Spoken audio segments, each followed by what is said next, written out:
Hello, my name is Gail, and I cry diamonds. I would like to joke and say that with every tear I cry, I get richer, but alas, it only hurts. And the saddest thing is that, over time, I myself risk turning into stone. My rare disease did not manifest for a long time, and until 15 years old, I lived the life of an ordinary teenager, with the exception of my unusually clear blue eyes, very pale, thin skin, and excessively strong thirst. I calmly drank 4 liters of water a day. I was just like everyone else. But once, when Dad was driving me to school, we had an accident.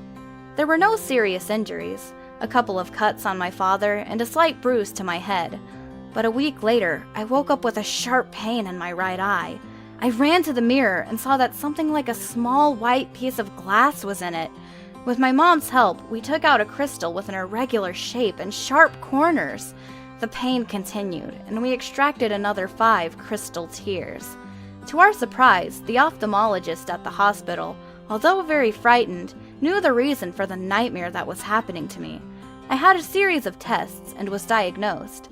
I have a type of nephropathic cystinosis. Sounds creepy, right? This is an extremely rare genetic disease when hexagonal crystals form in the cells of the bone marrow, liver, spleen, lymphatic system, and even on the cornea of the eye. The chances of a person suffering from this disease are about 1 in 200,000, but I was lucky. The disease makes itself known from early childhood, but mine was almost asymptomatic. As it turned out, my fair skin and hair, pale blue eyes, and a constant need for water were the first signs of this rare ailment. But the unfortunate accident with my father spurred its sharp progression, and the cystine crystals that form in my eye, which are poorly soluble in water, threatened to deprive me of my vision. This wasn't the worst of it. Soon, we became convinced that crystal tears were only the first manifestation of a terrible disease. Now crystals attack my whole body and are formed literally everywhere, in the stomach, liver, lungs, and I risk turning into stone. But an expensive operation and further therapy could save me. The money has already been raised, and I really hope that I will be able to beat this disease.